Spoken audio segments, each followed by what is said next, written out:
నా దగ్గర కొంత పిండి ఉంది. దాని మీద ఈ ఖాళీ గాజు సీసాను ఉంచుతాను. ఇప్పుడు దానిని తీసేసినప్పుడు అక్కడ ఒక గుర్తు పడింది. అది మనం చూడగలుగుతున్నాం. ఆ గుర్తుకి కొంత లోతు కూడా ఉంది. ఇప్పుడు నేను నీళ్లతో నిండిన సీసాను తీసుకొని మళ్ళీ పిండిపై ఉంచాను. ఇప్పుడు సీసాను తీసేసినప్పుడు మళ్ళీ ఒక గుర్తు మిగిలుందని మనం గమనించగలుగుతున్నాం. ఆ నీళ్ల సీసా పెట్టిన చోట కూడా కొంత లోతు అనేది ఉంది.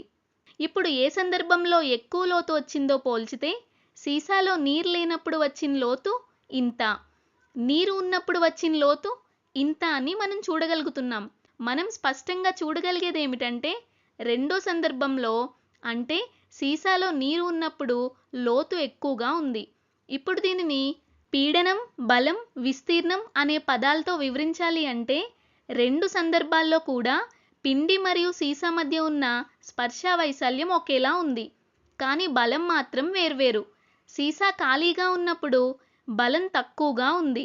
అందువల్ల పిండిపై పడిన ఒత్తిడి కూడా తక్కువగా ఉంది. కానీ సీసా నీటితో నిండినప్పుడు బలం అనేది ఎక్కువగా ఉంది. అంటే రెండో సందర్భంలో ఒత్తిడి కూడా ఎక్కువగా ఉంది.